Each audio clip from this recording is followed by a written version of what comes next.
and welcome to My Careers Plus from Creativity to Career video podcast. This is a video podcast today. I'm trying something a little bit different, and this is where provide coaching and consulting to help you in your job search, whether you're identifying a career or helping you to with your career change.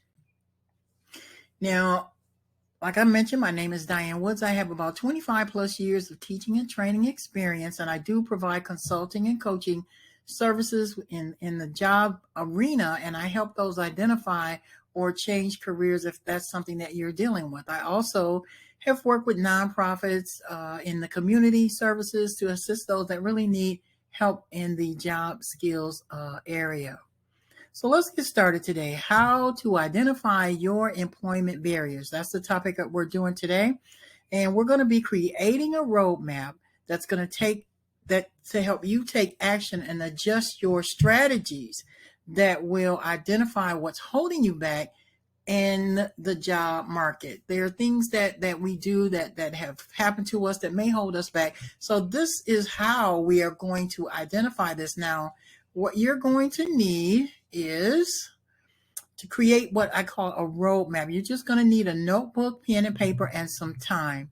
Now, I don't want to make this complicated, and we're going to see what employers really, they look at the big picture when you're looking for a job or you're trying to get a job. So you're going to need that paper and pen, and I just suggest that you get like a student notebook with the lines in it, and you can use that to take notes. You can also replay this over and over again to assist you as well. So it's going to take more than one day to accomplish the things that we write down today, but it's going to work in your favor. Okay, so let's just go ahead and get started. Grab that pen and paper. And so we're not going to make it complicated. I don't want to make it complicated because then you won't finish. I understand completely. I've done things, started things, and get halfway through and then just drop it because it's just too much to think about. It is very overwhelming. So we're going to try to take baby steps or small steps to accomplish what we want to accomplish today. And that is to help you identify and create solutions for those things that may be holding you back in the job market. So we're going to be, make a heading on your paper, and we're going to look at 5 areas that are important for you to look at in this skills, attitude, looking for work, good answers, and resources. So you're going to write, I would say write skills on a separate sheet of paper, attitude, and looking for work, good answers, and resources on a separate sheet of paper. But before we get to actually answering those questions, I want you to list the top 5 things that you think personally that an employer might use to screen you out. You might not even have 5 things. You might just have one thing.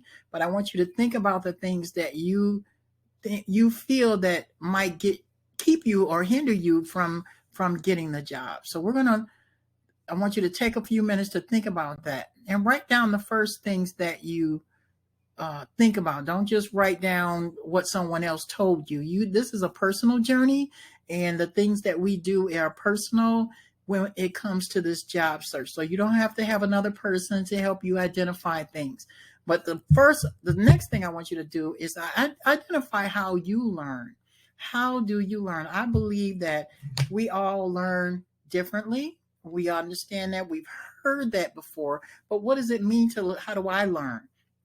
Well, people who are visual learners are people who see it. They can read the instructions. They can watch somebody else do it. They are visual and they can draw notes. Now, for me personally, I believe for my strongest way to learn is visually. I like to find a video. I like to read the instructions. When I put my grandkids' toys together, I always say that these are SAR toys, some assembly required. And I think some of you that are parents or grandparents know that when you pull out the instructions, and that's just about with anything, you're going to be able to see it. You look at it, but they give you the picture. But then I'm one that can read the instructions and just kind of follow along and make it easy. So it's not difficult for me, but for someone else, that might be more of a challenge. The next thing is hearing it or saying it. That means that you are an auditory learner. That means that you can hear it and hear instructions and then talk about it. Some people, you can watch something, but you need to hear the instructions or what is being said or what is being required. And the next one is the tactile or kinesthetic learner. Those are the people that are hands-on. They're doing it. They're putting their hands on. It's trial and error with those individuals. So there's nothing wrong with any one of these styles. You probably have a combination of two or three, or even all three of them, but there's one of them that's your strongest suit. So I want you to think about that during this process of creating this roadmap for your goals. Now, the next thing we're going to do, and I know I don't want to go too fast, but you're going to write down 2 things in each of these 5 categories to make the roadmap that you're going to identify what you need to do. This is a personal journey, as I mentioned before. And I'm going to go over each one of them. So you have your skill, your attitude, looking for work, a good answer, and resource. Now I have to slow it down because now this is my first video podcast, but I also know that there's some people who are listening that don't have the video. So you can either go to our website. I'm going to upload it on the website as well, so you can watch it there, or I'm creating a YouTube channel and we can do it that way. But go ahead and write down skill, attitude, looking for work, good answer, and resource. So we're going to identify 2 things, and I'm going to show you in just a few minutes how you're going to create it and what you're going to write, because it doesn't help you if I'm just telling you to write these things down. So your skill is, what are you lacking? What are you lacking that's keeping you from getting a job? What is your attitude or your outlook? Is it positive, negative? Have you listened to people put you down, and you've taken that to heart? You need to work on that. And where you're looking, you might just be looking in the wrong spot for a job. You might not. You might be looking for a job in an office, and that's not even your skill or something that you enjoy doing. And then developing a good answer. Sometimes we have employment challenges, lack of employment, and things like that. Now, I am going to go ahead and try to get, as we speak, working on actually making a course out of developing a good answer, so that you can go to the website and take that course and walk through it in that respect as well. And I'll probably do one on this particular video as well. And the resource, because my goal is to help you be able to have a hands-on experience at your own pace. Many times we do these things, or we sign up for something and we never finish because we just don't have the time. People are busy. So let's go over each one of them. You are going to create your own roadmap. We're going to start with the word skills. If you've written that on your paper, you're going to write 2 skills that you need to learn to get the job that you are looking for. And then you're going to write 2 solutions on how you will learn each one. That is important. You're going to have to you can write the skills that you need, but you're going to have to write down 2 solutions on how you will learn each one. Now, keep in mind that you're either a visual learner, someone who has to see it or can read the instructions, an auditory, one that listens or has to hear the verbal instructions, or you're the hands-on type of person. So if you're looking to learn how to do something, a skill that you need, find the best way that you learn, and then work the solution from there. So you're going to write the 2 skills that you need to learn to get whatever job that you're looking for, and the 2 solutions on how you're going to learn those particular things. The next is our attitude and our outlook, and we're only going to write down 2 things. If you write down more than that, you're just going to be, overwhelmed. So your outlook, your attitude, you're going to write 2 outlooks that could hold you back, and then you're going to write 2 outlooks that you need to develop on how to change. And when I mention your outlooks, excuse me, I'm talking about How do you see yourself? What is my attitude? Am I confident? Sometimes, looking into the eye, the handshake, the how you present yourself. Are you confident enough in that, in the things that you're looking for? So that is so key to creating something new. How are you going to develop that change? And that's going to come over time. That's not going to be, well, I'm just going to think positive. Well, that's all good and well, but suppose somebody says something nasty to you. Now you skidding right back down into that negative framework. So that's something that you have to work on, listening, watching videos, listening to motivational things that are going to help develop that outlook. So now where are you looking for work? You're going to write down 2 issues that could hold you back. And then you're going to identify 2 companies where you do not have a barrier at this time. You want to, and I like to give the example, like say you want to be a dog trainer and you don't have much experience. You just like pets. So that's an issue. You can say, I don't have any experience. I only like pets. What do I do? So what you're going to do, you have to come up with solutions, and you have to listen to your heart when it comes to this. You can volunteer at a local pet shelter. That can be the first thing that you do. Say if you want to work with pets or dogs or train or whatever, go to your local shelter, find people who work with pets and animals and volunteer first. Take part in a dog walk or places where pets are, or when people have pet adoptions, go out there, talk to the people that are actually doing the pet adoptions and see if there's something that you can volunteer to do to assist to start learning. That's where you can just jump right in. They may become your mentors. And the next thing you know, you have a position, and they'll show you. When people know that you're interested and that you love what you do, they'll take interest in you.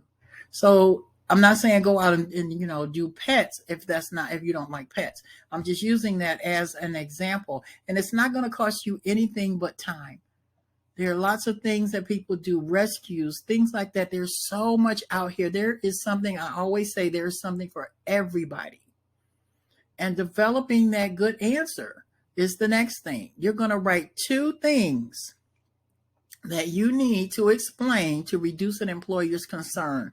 And then you're going to draft an answer for each and how you will prove that that won't be a problem. And that's, like I said, one of the courses that I'm going to try to create so that you'll be able to do that. So we're going to write 2 things that you need to explain, and then you have to draft the answer. And remember, now it's not going to all be done in one day, but you're going to be able to create a good answer, and then it'll be something that you will be able to reduce the employer's concern. So if there's nothing that you have that's holding you back, that like a negative thing on your employment, you can just skip that step. Now your resources, write down 2 barriers that you can easily overcome with a resource. And then you're going to identify the resource and the place where you can get it. And that resource can be something like a bus pass or interview closing counseling, dental work, vocational training, credit repair. You have to identify your need and what you're going to do to fix that. Now, it can also be where you, to get your answer or to get the help that you need, you might get it from family or friends. You might go to the churches or community centers, places, where you can low to no cost. They're out there, but you have to do the legwork. It's all about what you're going to be doing to create your roadmap. But what do you want?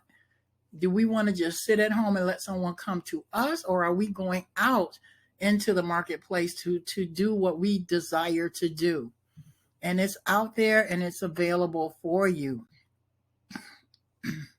So let me just give you a few tips as we wrap this up. You're going to learn the skill, and you can learn the skill before you meet the employer, or let them know that you're working to improve in that area. That's one of the tips. Learn it before you get there.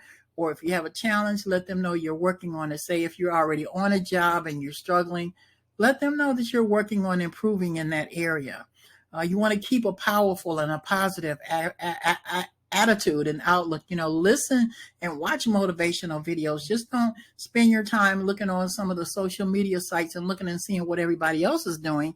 You have to be the one that doing what is going to benefit you in the long run and your family. Believe in yourself, change your career goals. You might be looking in the wrong place.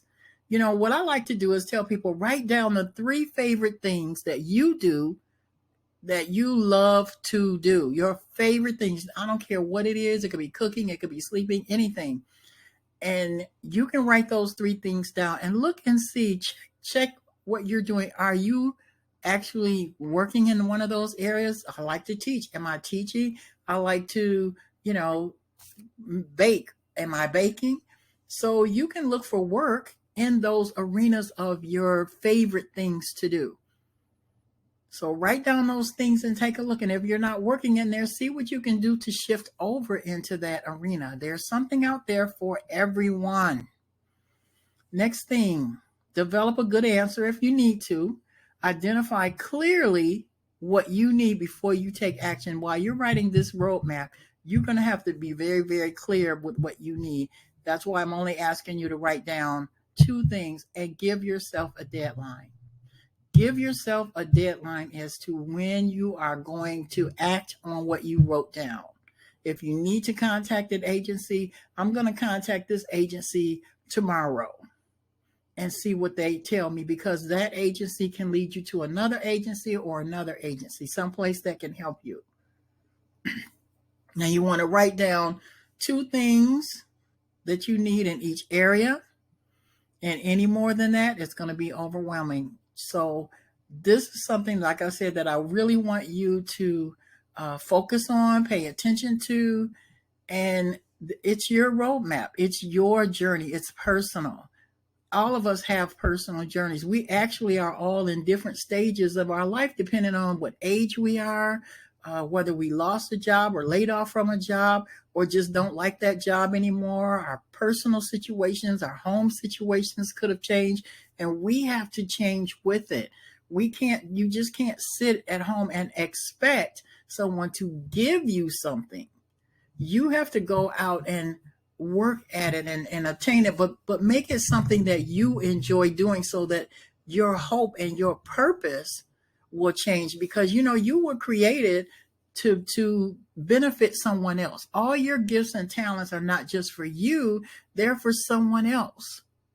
And the people, like, say, if you were a dog trainer, just think about how happy that person will be that their dog, knows how to do go to the potty or what have you, but you enjoy doing it. They don't enjoy doing that.